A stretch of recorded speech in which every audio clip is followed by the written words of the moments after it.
ಸಪ್ತಾಶ್ವ ಟಿವಿಗೆ ಸ್ವಾಗತ. ನಾನು ಶಮಿ ಶೆಟ್ಟಿ. ದೇಶದಲ್ಲಿ ಸೃಷ್ಟಿಯಾಗಿರುವ ಎಲ್ಪಿಜಿ ಸಿಲಿಂಡರ್ ಆತಂಕಕ್ಕೆ ಈಗ ಸ್ವತಃ ಪ್ರಧಾನಿ ನರೇಂದ್ರ ಮೋದಿಯವರೇ ಅಖಾಡಕ್ಕಿಳಿದಿದ್ದಾರೆ.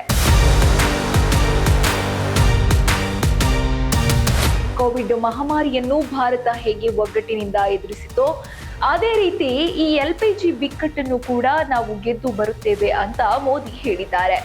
140 ಕೋಟಿ ಭಾರತೀಯರ ಮೇಲೆ ನನಗೆ ನಂಬಿಕೆ ಇದೆ ಎಂದು ಮೋದಿ ಭರವಸೆ ನೀಡಿದ್ದಾರೆ. ವಿಶ್ವದ ಬೇರೆ ಬೇರೆ ದೇಶಗಳ ನಡುವೆ ನಡೆಯುತ್ತಿರುವ ಯುದ್ಧದಿಂದ ಭಾರತದ ನಾಗರಿಕರಿಗೆ ತೊಂದರೆಯಾಗಬಾರದು ಎನ್ನುವುದೇ ನಮ್ಮ ಸರ್ಕಾರದ ಸ್ಪಷ್ಟ ಉದ್ದೇಶ ಎಂದಿದ್ದಾರೆ ಮೋದಿ. ಜಾಗತಿಕ ಮಟ್ಟದಲ್ಲಿ ಪೂರೈಕೆ ಸರಪಳಿಯಲ್ಲಿ ಏರುಪೇರಾಗಿದ್ದರೂ ಕೂಡ ಭಾರತದ ಎನರ್ಜಿ ಸೆಕ್ಯೂರಿಟಿ ಕಾಪಾಡಲು ನಿರಂತರ ಕ್ರಮ ಕೈಗೊಳ್ಳಲಾಗಿದೆ.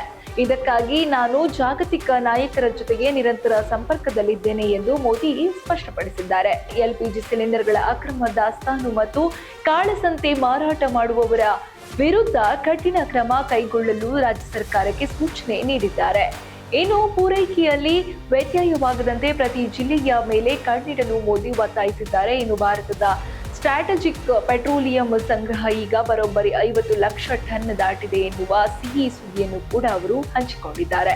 ಮೋದಿ ಸರ್ಕಾರ ಅಧಿಕಾರಕ್ಕೆ ಬಂದ ಮೇಲೆ ಅಡುಗೆ ಅನಿಲ ಕ್ಷೇತ್ರದಲ್ಲಿ ಕ್ರಾಂತಿಯೇ ನಡೆದಿದೆ. 2014ರಲ್ಲಿ ಕೇವಲ 14 ಕೋಟಿ ಇದ್ದ ಎಲ್ಪಿಜಿ ಸಂಪರ್ಕಗಳು ಇಂದು 33 ಕೋಟಿಗೆ ಏರಿಕೆಯಾಗಿದೆ. ಇಷ್ಟು ದೊಡ್ಡ ಜನಸಂಖ್ಯೆಗೆ ತೊಂದರೆಯಾಗದಂತೆ ನೋಡಿಕೊಳ್ಳಲು ನಮ್ಮ ಜವಾಬ್ದಾರಿ ಎಂದು ಪ್ರಧಾನಿ ಮೋದಿ ಸಮ್ಮೇಳನವೊಂದರಲ್ಲಿ ವಿಶ್ವಾಸ ವ್ಯಕ್ತಪಡಿಸಿದ್ದಾರೆ. ಇನ್ನು ಹಾಗಾಗಿ ಜನರೇ ಗಾಬರಿಯಾಗಬೇಡಿ, ವದಂತಿಗಳಿಗೆ ಕಿವಿ ಕೊಡಬೇಡಿ. ಕೋವಿಡ್ ಕಾಲದ ಕತ್ತಲನ್ನೇ ಗೆದ್ದ ನಮಗೆ ಈ ಸಿಲಿಂಡರ್ ಸಮಸ್ಯೆ ದೊಡ್ಡದಲ್ಲ. ಹಾಗೆಯೇ ಸಾಮಾನ್ಯ ಜನರ ಹೊಟ್ಟೆ ಮೇಲೆ ಹೊಡೆಯುವ ಕಾಳಸಂತೆಕೋರರಿಗೆ ಈಗ ಪ್ರಧಾನಿ ಮೋದಿಯವರೇ ನೇರ ಎಚ್ಚರಿಕೆ ನೀಡಿದ್ದಾರೆ.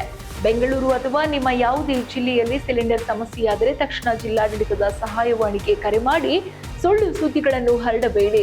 ಸತ್ಯಾಂಶವನ್ನ ಎಲ್ಲರಿಗೂ ಶೇರ್ ಮಾಡಿ. ಇದು ಇವತ್ತಿನ ವಿಶೇಷ. ಇನ್ನಷ್ಟು ಸುದ್ದಿಗಳಿಗಾಗಿ ನೋಡ್ತಾ ಇರಿ ಸಪ್ತಾಶ್ವ ಟಿವಿ.